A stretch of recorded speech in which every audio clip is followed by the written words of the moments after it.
तो कल जो से हम लोगों ने बात किया था, मैं थोड़ा सा रिकॉल करा दूं क्योंकि आज इस चीज को बड़ा इंपॉर्टेंट टॉपिक, उसको इम्तिहान के हिसाब से आगे बढ़ाना है। तो कल जैसे मैंने आपको बताया था, वही हमारा कैश प्राइस कितना था, 37,250। 10,000 रुपए का हमने डाउन पेमेंट कर दिया था और 10,000 रुपए की 3 इंस्टॉलमेंट्स के अंदर हमने उसका पेमेंट किया था। Vendor charges interest at the rate of 5% per annum, और उसके बाद से 10% की दर से आप उसके ऊपर डेप्रिसिएशन भी चार्ज कर रहे थे। The vendor charges interest at the rate of 5% per annum. हमने इसके आधार पर कुछ इस तरह की एक टेबल बना ली थी। ये टेबल हमारे पास कल आ चुकी थी और इस टेबल के आधार पर हम लोगों ने ये 2 अकाउंट्स बनाए थे in the books of hire purchaser. लेकिन क्वेश्चन ने क्या कहा था हमसे? क्वेश्चन कह रहा था prepare necessary accounts in the books of both parties. तो yesterday in the books of hire vendor रह गया था।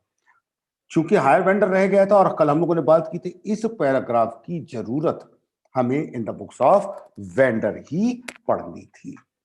चलिए कोई बात नहीं, आज हम लोग इस काम को सीखते हैं।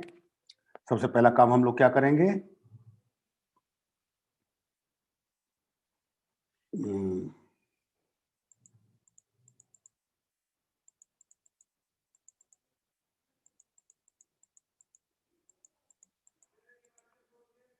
थोड़ा सा इसको विजिबल फॉर्म में ले आए।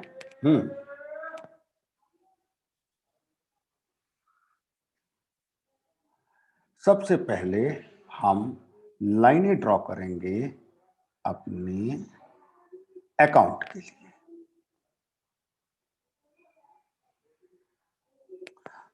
जब तक मैं लाइनें ड्रॉ कर रहा हूं तब तक आप बच्चे अपना पुराना, यानी कि कल जो मैंने पढ़ाया था उसको रिकॉल कर लीजिए। वही date, particulars, amount, date, particulars, amount. हाँ जी, पर्टिकुलर्स का कॉलम थोड़ा छोटा हो गया, कोई बात नहीं, हो जाता है, क्या किया जाए। चलिए फिर से, कैश प्राइस कितना? 37,250। डाउन पेमेंट 10,000 रुपया, जिसके ऊपर इतना इंटरेस्ट हुआ पहली इंस्टॉलमेंट का। ये हमारी टेबल कल की तरह से बन करके आ गई थी। अब हम लोग क्या करेंगे?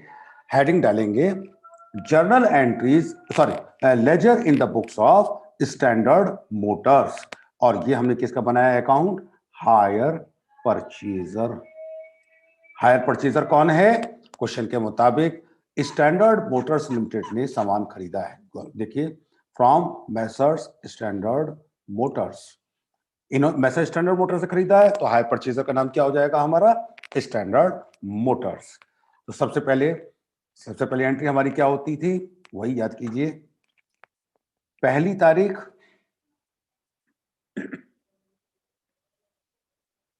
पहली टू हायर सेल्स 37,250, 37,250 रुपए की। पहली को ही, 1 तारीख को ही आपने डाउन पेमेंट कर दिया बाय बैंक 10,000 रुपए का। कुछ लोग यहां पर बाई कैश भी लिख देते हैं, कोई फर्क नहीं पड़ता है उससे, लेकिन आजकल एक चल रहा है कि कैश को अवॉइड करते हैं, तो अवॉइड कर सकते हैं हम। 31 दिसंबर साल का आखिरी आया, आपने इंटरेस्ट चार्ज किया टू इंटरेस्ट 1,362.50 रुपए, और 31 दिसंबर को ही आपने बाय बैंक आपने 10,000 रुपए का पेमेंट कर दिया। यहां पर गौर कीजिए, मैं कोई असेट अकाउंट नहीं बना रहा हूं। क्यों नहीं बना रहा हूं? क्योंकि एसेट हमारे पास है ही नहीं। एसेट तो चली गई किसके पास? परचेजर के पास। हमें तो केवल परचेजर से पैसे का हिसाब करना है। हमने टोटल लगाया 38,612 रुपया 50 पैसा,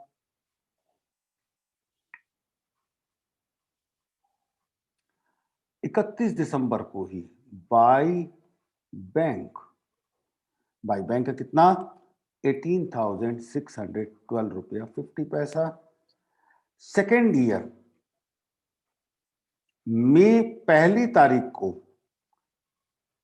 टू बैलेंस 18,612 रुपया 50 पैसा, ये आया आपके पास। 31 दिसंबर को आपने इंटरेस्ट ड्यू किया टू इंटरेस्ट 930 रुपया 62 पैसा। जब पेमेंट करने का टाइम आया 31 दिसंबर को, हम अगर पेमेंट कर देता तो हम यहां पे क्या लिख देते, बाय बैंक। पेमेंट उसने नहीं किया इसलिए नहीं लिख सकते, हमारी मजबूरी हो गई 19,543 रुपया 12 पैसा, 19,543 रुपया 12 पैसा बाय बैलेंस 19,543 रुपए 12 पैसे। थर्ड ईयर पहली जनवरी को टू बैलेंस किया आपने 19,543 रुपया 12 पैसा। 2 तारीख को, अब यहां से क्वेश्चन शुरू हो रहा है हमारा। यहां पर आपका क्या आ गया, ये थर्ड ईयर 2 तारीख को। 2 तारीख को क्वेश्चन में वापस आइए, देखिए क्वेश्चन ने क्या कहा। The vendor on 2 January 1998 the vendor seize the motor car, the vendor revalued the car at rupees this one, 18,000 रुपए की लगाई, and incurred rupees 10,000 on its overhauling, 1,000 रुपए इसकी ओवरहॉलिंग पर खर्च किया, और 20 जनवरी को इसको 20,500 20,500 की बेच दी। नाउ ध्यान दीजिएगा, वापस ला रहा हूं मैं आपको। हमने जब अपना अकाउंट बनाया था हमने कोई जिक्र नहीं किया, यहां पर गौर से देखिए, कोई जिक्र नहीं किया कि 18,000 का लाया था, 1,000 रुपए उसके ओवरहॉलिंग पे खर्च किया वगैरह वगैरह वगैरह, 20,500 रुपए की बेची, हमने कोई जिक्र नहीं किया। क्यों नहीं किया? क्योंकि हम परचेजर थे, यस्टरडे हम परचेजर थे। हमें से क्या मतलब है कि तुम कितने रुपए की लगा रहे हो, क्या नहीं कर रहे हो। इसको ऐसे समझिए, आप बाजार गए, बाजार में आपने एप्पल के दाम पूछे, 120 रुपए किलो बोला उसने, आप 100 रुपए का लेके आए, तो घर में आके क्या बताओगे, 120 रुपए का लिया या 100 रुपए का लिया? 100 रुपीज, क्योंकि आपके लिए तो 100 रुपए का है। वेंडर क्या कहेगा अपने यहां, यार 120 का सेव था, 100 में देना पड़ा, 20 का नुकसान हो गया। आप अपने यहां 20 का फायदा नहीं कहेंगे, आप क्या कहेंगे, मेरी कॉस्टिंग 100 की है। वही चीज यहां पर है। यहां पर वेंडर क्या कर रहा है, इससे हमें कोई मतलब नहीं था। अब चूंकि हम इन द बुक्स ऑफ वेंडर बना रहे हैं, इसलिए यहां पर गौर से देखिए, वेंडर ने उस पूरी सामान की कीमत कितनी लगाई, 18,000 रुपया, जबकि परचेजर ने अपने यहां इसकी कीमत लगाई थी 19,543 रुपया, 19,543 रुपए। वो उसका काम था, हमारा काम नहीं है। हमारे अकॉर्डिंग हम कितना कहेंगे, हम कहेंगे,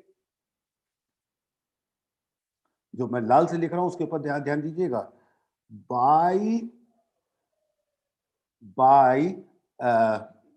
रिटर्न्ड स्टॉक 18,000 रुपया। गौर से देखिए, जहां तक काला था ये एज यूजुअल जैसा ट्रेडिशन चल रहा था वही, लाल से मैं आपको बता रहा हूं क्या अंतर आया। बाय रिटर्न्ड स्टॉक 18,000, 19,543 रुपए का सामान था, हमें 19,543 रुपए 12 पैसे उससे लेने थे, 18,000 का सामान उठा लाए, इसलिए 2 तारीख को ही आपको 1543.12 1543 रुपए 12 पैसे का नुकसान हो गया। गौर से देखिए, मैं समझता हूं इससे बिल्कुल पिक्चर क्लियर हो जाती है हम लोगों को। इसके तुरंत बाद हम एक अगला अकाउंट बनाएंगे। ये लाल वाले का मतलब क्या है, अगर डिफॉल्ट हो रहा है तो ही हमको ये सब कुछ करना है, अगर डिफॉल्ट नहीं होता तो जैसे काला वाला चल रहा था बिल्कुल उसी तरह से वो उसको हम चलाते रहते। हमने ये कौन सा अकाउंट बनाया? रिटर्न स्टॉक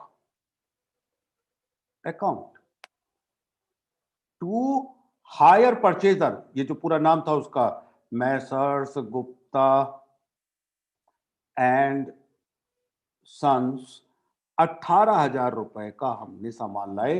किस तारीख को? 2 तारीख को रिटर्न कोर्स में, जिसके ऊपर 1,000 रुपए 2 तारीख को ही आपने इसकी ओवरहॉलिंग पर 1,000 रुपए खर्च किया। यहां पर गौर कीजिए, जो उसका अकाउंट था उससे हमें कोई लेना है, वहां पर 1,000 रुपए 2,000 रुपए का हम कोई जिक्र नहीं कर रहे। रिवैल्यूड स्टॉक अकाउंट में हमने लिखा टू कैश, 1,000 रुपए का हमने उसके ऊपर खर्चा किया, और 20 तारीख को आपने इसे बाय कैश 20,500 का बेच दिया। यानी कि लागत कितनी आई? 19,000 रुपए, बेचा कितना? 20,500। दैट मीन्स 20 तारीख को ही टू P&L अकाउंट 1,500 रुपए आपको फायदा हो गया। कई बार एग्जाम में आपसे पूछता है कि ये बताओ भाई टोटल फायदा या नुकसान कितना हुआ, what is the total amount of profit और लॉस। इसके केस में यहां पर 1,543 रुपए 12 पैसे का इसको यहां पर लॉस हुआ। यहां पर गौर से देखिए, इस सामान को बेच करके 1,500 रुपए का फायदा हुआ। यानी कि इस पूरे ट्रांजैक्शन में इस व्यक्ति को 43 रुपए 12 पैसे का टोटल लॉस हुआ। लेकिन अकाउंट्स के दृष्टिकोण से हम क्या कहेंगे?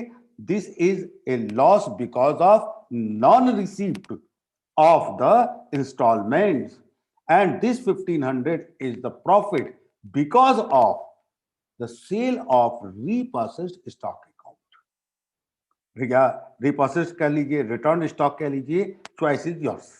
इसमें कहीं कोई दिक्कत वाली बात नहीं है, शब्द एक ही है।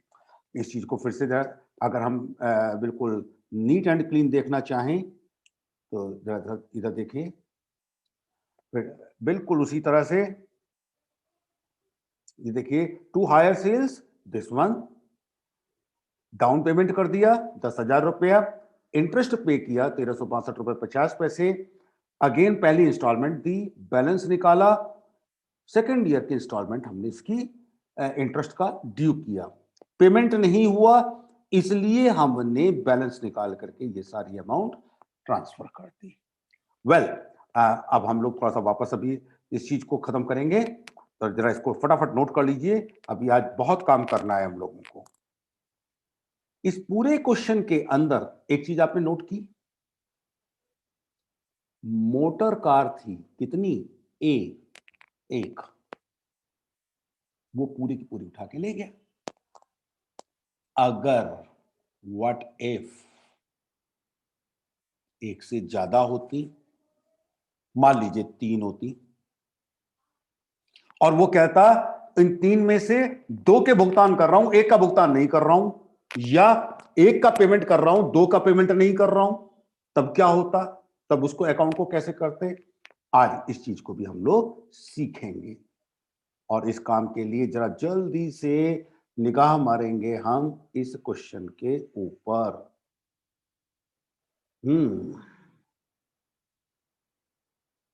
इस क्वेश्चन को जल्दी से देखेंगे। हाँ, ये बात, ये हुई ना बात।